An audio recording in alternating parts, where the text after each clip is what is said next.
தமிழ் உறவுகளுக்கு வணக்கம். சீமானை சீண்டினால் சும்மா இருக்க மாட்டோம். விடுதலை சிறுத்தை கட்சியினருக்கு எச்சரிக்கை.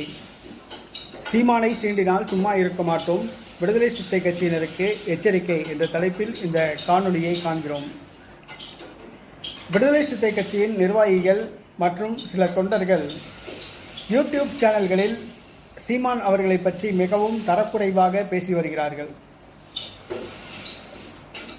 விடுதலை சிறுத்தை கட்சியை சார்ந்தவர்கள் தனியாக யூடியூப் சேனல் நடத்துகிறார்கள். அவர்களும் சீமானை தினந்தோறும் கீழ்த்தரமாக பேசி காணொளி பதிவேற்றம் செய்து வருகிறார்கள். முதலில் ஒன்றை புரிந்து கொள்ள வேண்டும். திருமாவளவன் மாதிரி சீமான் கிடையாது. திருமாவளவன் ஒரு சந்தர்ப்பவாதி, ஒரு சுயநலவாதி. திருமாவளவன் ஒரு சாதி பேரை சொல்லி, பறையர் சமுதாயத்து பேரை சொல்லி பணம் சம்பாதிக்கிறவர். அந்த கட்சியை சார்ந்தவர்களும் அவ்வாறே தான். அந்த கூட்டம் கொள்கைக்காக வேண்டி கூடிய கூட்டம் கிடையாது, கூலிக்கு மாரடிக்கிற கூட்டம்.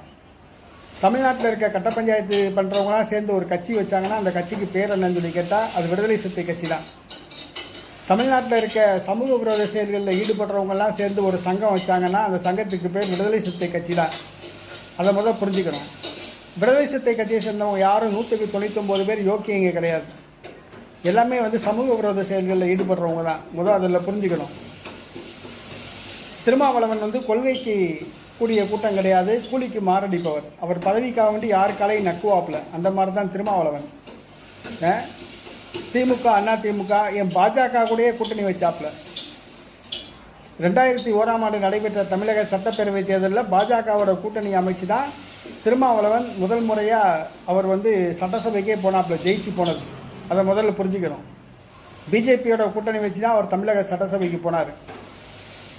அதனால் பதவிக்காக வேண்டி யார் காலையும் நக்குவாப்பில் திருமாவளவன். அதை பற்றி எல்லாத்துக்கும் தெரியும். விடுதலை சிறுத்தை கட்சியை சார்ந்தவர்கள் சீமானை பற்றி தரக்கூடாது பேசுகிறீங்க. சீமான் தமிழ் நிலத்துக்காக, தமிழ் மொழிக்காக, தமிழ் இனத்துக்காக, தமிழ் நாட்டுக்காக அவர் போராடிட்டு வராப்புல. ஏன்னா தமிழர் நலனுக்காக வேண்டி போராடுறாரு. தமிழ்நாட்டை தமிழர் தான் ஆளணும், கொள்கையில் உறுதியாக இருக்காப்புல. ஒரு சீட்டு 2 சீட்டுக்காக வேண்டி யார் கலையை முடிச்சு நக்கணும் அப்படிங்கிற அவசியம் கிடையாது. தனிச்சு நிற்கிறாப்புல.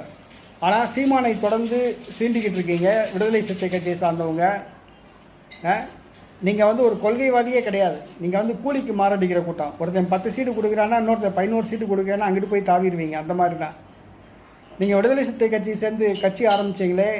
இது வரைக்கும் ஆதிதிராவிட மக்களுக்காக ஏதாவது ஒன்று செஞ்சுருக்கீங்களா? கல்வி, பொருளாதாரம், வேலைவாய்ப்பில் முன்னேறடைக்க ஏதாவது செஞ்சீங்களா? தீண்டாமை ஒழிக்க பாடுபட்டுருக்கீங்களா? தேங்காய் வயல் பிரச்சனை நடந்து 2 வருஷம் ஆச்சு. இன்னும் தமிழக காவல்துறை நடவடிக்கை எடுக்கல. ஏதாவது தமிழக அரசுக்கு அழுத்தம் கொடுத்தீங்களா? திமுக கூட்டணியில் தானே இருக்கீங்க. கள்ளச்சாராயம், கள்ளக்குறிச்சியில் 65 பேர் பறையர் சமுதாயத்தை சேர்ந்தவங்க செத்தாங்க. திமுக கூட்டணியில் தானே இருக்கீங்க. அழுத்தம் கொடுத்தீங்களா விடுதலை சிறுத்தைகள் கட்சி? தமிழ்நாட்டில் இருக்க டாஸ்மாக மூடுங்க, கள்ளச்சாராயத்தை ஒழிக்கணும் அப்படின்ட்டு எதுவுமே கிடையாது.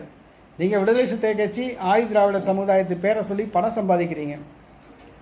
இதில் வன்னி அரசு அப்படின்னு சொல்கிறார். நாங்கள் ஓம் தமிழர் கட்சி அப்படின்ட்டு. வன்னி அரசுலாம் ஒரு ஆளே கிடையாது.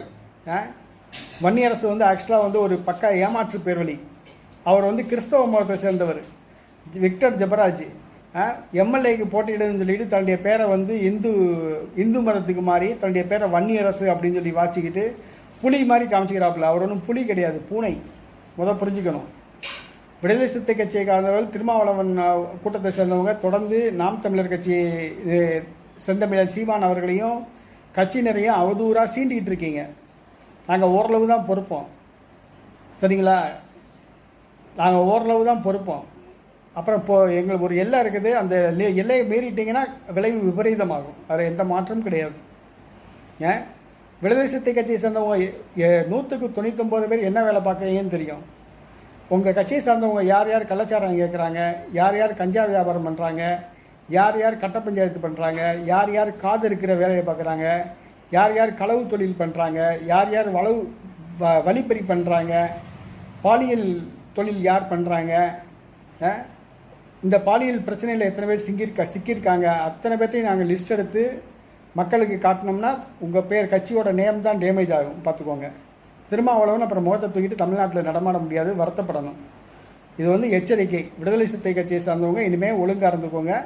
சீமான் அவர்களை பற்றி தரக்குறைவாக பேசுகிறத விமர்சிக்கிறத நிப்பாட்டிக்கோங்க.